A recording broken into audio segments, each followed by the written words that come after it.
Mitch's Fishes. Yeah, guys, so basically lost power, everything was alright. Had the whole inverter situation. Just take a look here how good these little snails are going.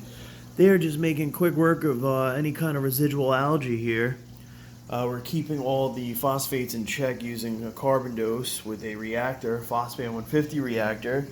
On top of that, we have a pretty good aerated sump, and I dose bacteria basically to help with the whole carbon dosing as well.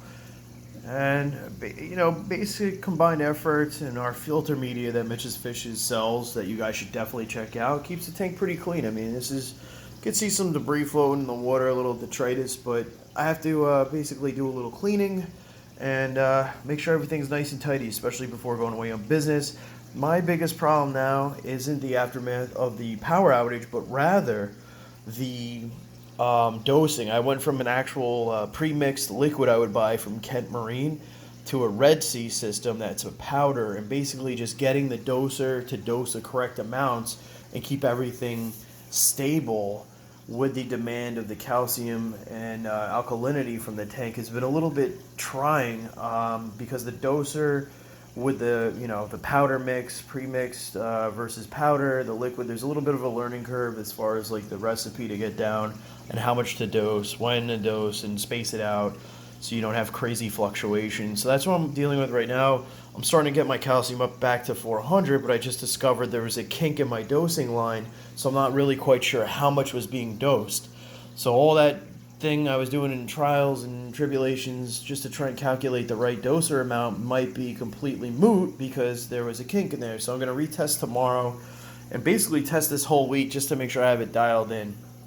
I'm also doing the same with my alkalinity. pH is always, pretty stable at 8.3. I buffer it. And temperature I've been watching since the gauge, not the gauge, but the heater was coming back online after the power. It's been pretty steady at 77.5, 78.2. That's pretty much where it is all day. Very minor fluctuations. This tank's pretty good with that. And that's it. You guys could see there is some carnage left over after the monopore nudibranches took over.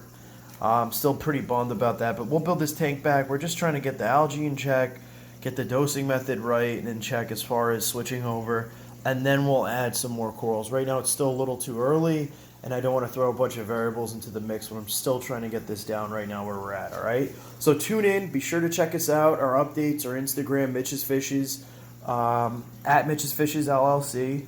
Check out our media bags. If you guys really want, DM me for samples. Let me know. I love, helping out the community. We could do free samples. We could do, whatever, shout outs, whatever you want to do. And obviously, if you want to buy them, that's great too. Contact me on Instagram or my website, mitchesfishes.com. All right. Thanks, guys. Mitch's Fishes.